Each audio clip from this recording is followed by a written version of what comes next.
നന്ദി കർത്താവെ, അനുഗ്രഹിക്കപ്പെട്ട നല്ല സമയത്തിനായി കർത്താവിനെ സ്തുതിക്കുന്നു. ദൈവസന്നിധിയിൽ നിന്ന് ഒരുമിച്ച് വരുവാൻ പ്രാർത്ഥിക്കുവാനൊക്കെയും ദൈവം തന്ന വലിയ കൃപകൾക്കായി ഞാൻ ദൈവത്തെ സ്തുതിക്കുന്നു.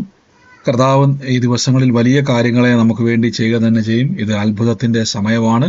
നിങ്ങളുടെ ഏത് സാഹചര്യത്തിന്റെ മേലും കർത്താവ് പ്രവർത്തിക്കുക തന്നെ ചെയ്യും. ഇന്നും ദൈവത്തിന്റെ അത്ഭുതം കാണാനും ദൈവത്തിന്റെ അത്ഭുത പ്രവർത്തികളെ അനുഭവിക്കുവാനും സ്വർഗത്തിലെ ദൈവം നിങ്ങളെ ഇടയാക്കുക തന്നെ ചെയ്യും. നമുക്ക് നന്ദിയോടെ ദൈവത്തെ സ്തുതിക്കാം. നന്ദിയോടെ ദൈവസന്നിധിയിൽ പ്രാർത്ഥനയോടെ തന്നെ മുന്നോട്ട് പോകാം. ഒരുമിച്ച് നമുക്ക് ദൈവസന്നിധിയിൽ വിശ്വാസ പ്രഖ്യാപനങ്ങളെ ഏറ്റുപറഞ്ഞ് പ്രാർത്ഥിക്കാം. കാൽവരി ക്രൂശിൽ എൻ്റെ കർത്താവ് എൻ്റെ പാപത്തെയും എൻ്റെ ശാപത്തെയും തൻ്റെ ശരീരത്തിൽ വഹിച്ചതിനാൽ ഞാൻ നീതിമാനും അനുഗ്രഹിക്കപ്പെട്ടവനും ആണ്. യഹോവ എൻ്റെ ഇടയനാകുന്നു, എനിക്കൊന്നിനും മുട്ടുണ്ടാകത്തില്ല. എൻ്റെ സഹായം മനുഷ്യനല്ല, ആകാശത്തെയും ഭൂമിയും ഉണ്ടാക്കിയ ദൈവത്തിൽ നിന്ന് വരുന്നു. എൻ്റെ രോഗത്തെയും എൻ്റെ ദാരിദ്ര്യത്തെയും കർത്താവ് ക്രൂശിൽ തൻ്റെ ശരീരത്തിൻ്റെ മേൽ വഹിച്ചതിനാൽ ഒരു രോഗത്തിനോ ഒരു വേദനയ്ക്കോ എൻ്റെ മേൽ അവകാശമില്ല. ഞാൻ ദിവ്യ ആരോഗ്യത്തോടെ ദീർഘായുസോടെ ഇരുന്ന് കർത്താവിൻ്റെ പ്രവർത്തികളെ വർണ്ണിക്കും. ഭൂലോകത്തിന്റെ അറ്റത്തോളം പോയി സകല സൃഷ്ടിയോടും ഇന്ന് സുവിശേഷം പ്രസംഗിപ്പാനും രോഗികളെ ഇന്ന് സൗഖ്യമാക്കുവാനും ഭൂതങ്ങളെ ഇന്ന് പുറത്താക്കുവാനും അത്ഭുതങ്ങളും അടയാളങ്ങളും എന്നിലൂടെ വരുവാൻ കർത്താവ് എന്നെ അഭിഷേകം ചെയ്തിരിക്കുന്നു.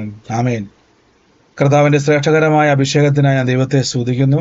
എല്ലാ മേഖലയിലും ദൈവം നമ്മളെ സാക്ഷ്യമാക്കും. തകർന്നു പോകുവാനോ തളർന്നു പോകുവാനോ ദൈവം സമ്മതിക്കത്തില്ല.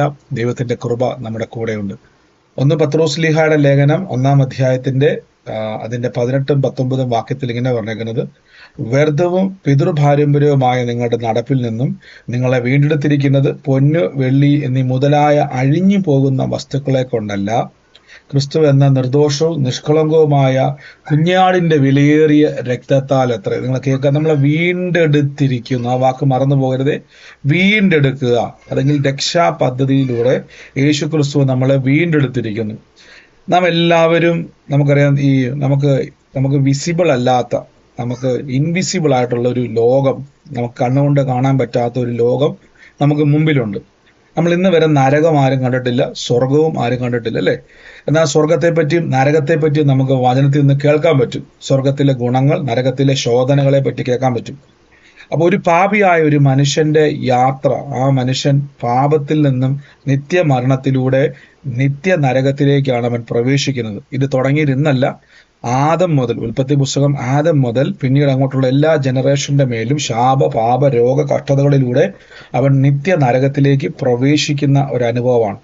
അപ്പൊ മനുഷ്യനെ സൃഷ്ടിച്ച സാക്ഷാൽ സൃഷ്ടാവായ ദൈവത്തിന് മനസ്സിലായി, നമുക്കറിയാം, നമ്മുടെ സ്വന്തമായിട്ടുള്ള ഏതിനും ഒരു കുഴപ്പം വന്നാൽ നമുക്ക് വിഷമം ഉണ്ടാവും, അല്ലേ? നമ്മുടെ സ്വന്തമായിട്ടുള്ള എന്തിനും ഒരു പ്രശ്നം വന്നാൽ നമുക്ക് വിഷമം ഉണ്ടാവും. അങ്ങനെയെങ്കിൽ ദൈവം വചനത്തിൽ പറയുന്നു, ദൈവം നമ്മളെ സൃഷ്ടിച്ചു, ദൈവത്തിന്റെ സ്വരൂപത്തിലും സാദൃശ്യത്തിലും ദൈവം നമ്മെ സൃഷ്ടിച്ചു. അപ്പൊ നമ്മൾ നശിക്കുന്നത് കാണുവാൻ ദൈവത്തിന് ആഗ്രഹമില്ല, ദൈവത്തിന് ഇഷ്ടമല്ല. ദൈവം മനസ്സലിവുള്ള, കരുണയുള്ള ദൈവമാണ്, ദയാലുവായ ദൈവമാണ്. കർത്താവ് എന്ത് ചെയ്തു? മനുഷ്യരൂപത്തിൽ ക്രിസ്തുവായി ഭൂമിയിലേക്ക് അവതരിച്ചു. എന്തിനാണെന്നറിയാവോ? നമ്മുടെ സകല പാപത്തിൽ നിന്നും നമ്മളെ രക്ഷിച്ച്, ജനവാക്കെന്ന് പറയാണ്, നമ്മുടെ പിതൃ പാരമ്പര്യത്തിൽ നിന്നും അല്ല, നിങ്ങളുടെ നടപ്പിൽ നിന്നും നിങ്ങളെ വീണ്ടെടുത്തിരിക്കുന്നത്. നോക്കിക്കേ, വ്യർത്ഥവും പിതൃപാരമ്പര്യവുമായ നിങ്ങളുടെ നടപ്പിൽ നിന്നും നിങ്ങളെ വീണ്ടെടുത്തിരിക്കുന്നത്. അപ്പൊ വീണ്ടെടുത്തിരിക്കുന്നു. ആരെയാണ് വീണ്ടെടുത്തിരിക്കുന്നത്? പാപത്തിലും ശാപത്തിലും തകർച്ചയിലും രോഗത്തിലും കഷ്ടതയിലും പ്രതിസന്ധിയിലും പൊക്കോണ്ടിരുന്ന നമ്മളെ വീണ്ടെടുത്തു. കൊലോസ്യ ലേഖനത്തിൽ പറയുന്നു, ഇരുട്ടിന്റെ അധികാരത്തിൽ നിന്നും നമ്മെ വിടുവിച്ചു, പുത്രന്റെ രാജ്യത്തിൽ ആക്കി വെച്ചിരിക്കുന്നു. അപ്പൊ നിങ്ങൾക്ക് ഒരു പൊസിഷൻ ചേഞ്ച് ആണ് രക്ഷിക്കപ്പെടുമ്പോൾ സംഭവിക്കുന്നത്. അപ്പം ഇതിനൊരു വിലയുണ്ട്, ഒരിക്കലും വിലയില്ലാത്തതല്ല, ഇതിനൊരു വിലയുണ്ട്. ആ വിലയാണ് പൊന്ന്, വെള്ളി എന്നീ മുതലായ അഴിഞ്ഞു പോകുന്ന വസ്തുക്കൾ കൊണ്ടല്ല, ക്രിസ്തു എന്ന നിർദോഷവും നിഷ്കളങ്കവുമായ കുഞ്ഞാടിന്റെ വിലയേറിയ രക്തത്താൽ. എത്ര നോക്കിയ വിലയേറിയ രക്തം. അപ്പൊ യേശു ക്രിസ്തു ജീവൻ കൊടുത്ത് നമുക്ക് വേണ്ടി എന്ത് ചെയ്തു? വില കൊടുത്തു നമ്മളെ നേടിയിരിക്കുന്നു. എൻ്റെ പ്രിയരെ, സ്വന്തമായിട്ട് പറയണം, ഇനി ഒരു തകർച്ചയ്ക്കും എൻ്റെ മേൽ അവകാശമില്ല. ഒരു പാപത്തിനോ പാപ സ്വഭാവത്തിനോ ശാപത്തിനോ കഷ്ടതയ്ക്കോ ദാരിദ്ര്യത്തിനോ രോഗത്തിനോ ഒരു പ്രതികൂലത്തിനും എൻ്റെ മേൽ ഇനി അവകാശമില്ല. ഞാൻ ദൈവത്താൽ തെരഞ്ഞെടുക്കപ്പെട്ടു. നിത്യ നരകത്തിൽ നിന്നും നിത്യജീവനിലേക്കും സ്വർഗത്തിൽ ദൈവത്തിന്റെ സിംഹാസനത്തിൽ അടുക്കലേക്കും എനിക്ക് പ്രവേശനം ലഭിച്ചിരിക്കുന്നു. കണ്ടോ? ഈ ഒരു ഉറപ്പിൽ നിങ്ങൾ പ്രാർത്ഥിക്കുമ്പം, നിങ്ങൾ നടക്കുമ്പം നിങ്ങളുടെ ജീവിതത്തിൽ അസാധാരണമായ മാറ്റം ഉണ്ടാവും.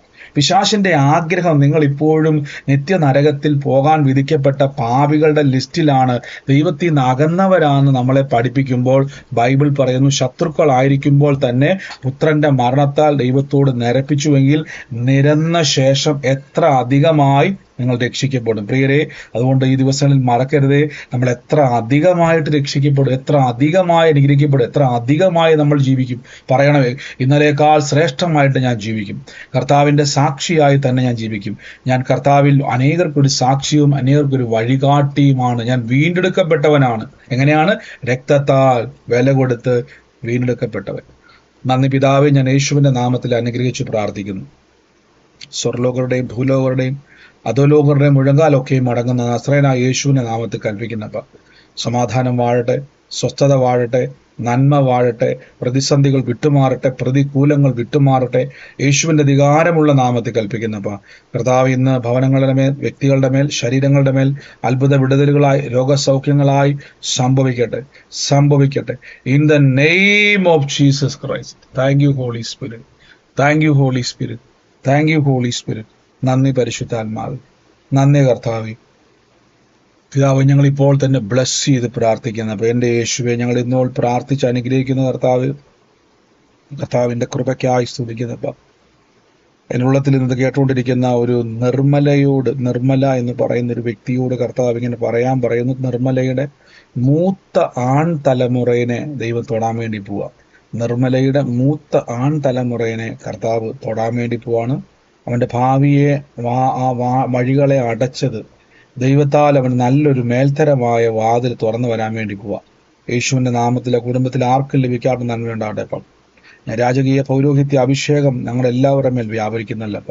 അതിൻ്റെ അകത്തുനിന്നുകൊണ്ട് അനുഗ്രഹിച്ച് പ്രാർത്ഥിക്കുന്നപ്പോൾ വാഴ്ച ഉണ്ടാകട്ടെ, പ്രതിസന്ധികൾ വിട്ടുമാറട്ടെ യേശുവിന്റെ നാമത്തിൽ. അതോടൊപ്പം തന്നെ രാജൻ എന്ന് പറയുന്ന ഒരു വ്യക്തിയുടെ ഭവനത്തെ കർത്താവ് എന്നെ കാണിക്കുക. രാജൻ, ആ കുടുംബത്തിൽ തന്നെ ഈ ദീപ്തി എന്ന് പറയുന്ന ഒരു തലമുറയെ എൻ്റെ ഉള്ളത്തിൽ എന്നെ വന്നുകൊണ്ടിരിക്കുക. ഇപ്പോൾ ഞാൻ ബ്ലസ് ചെയ്ത് പ്രാർത്ഥിക്കുന്നു. രാജന്റെ ഭവനത്തിൽ അതുമായി ബന്ധപ്പെട്ട് ദീപ്തിനെ കർത്താവ് എന്നെ കാണിച്ചുകൊണ്ടിരിക്കുന്നു.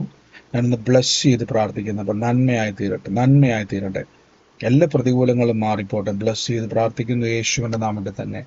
പിതാവേ, ഞാൻ രോഗികളായി ഭാരപ്പെടുന്നവരെ ബ്ലസ് ചെയ്ത് പ്രാർത്ഥിക്കുന്നു. അപ്പം അത്ഭുത രോഗസൗഖ്യം അവരുടെ മേൽ വ്യാപരിക്കട്ടെ, അത്ഭുത വിടുതൽ അവരുടെ മേൽ വ്യാപരിക്കട്ടെ, നന്മയും കരുണയും വ്യാപരിക്കട്ടെ.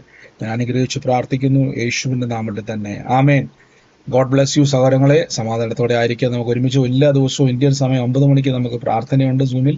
ആദ്യമായിട്ട് കേൾക്കുന്നവർക്ക് അതിൽ പങ്കുചേരാം. God bless you. യേശുവിന്റെ നാമത്തിൽ തന്നെ. ആമേൻ.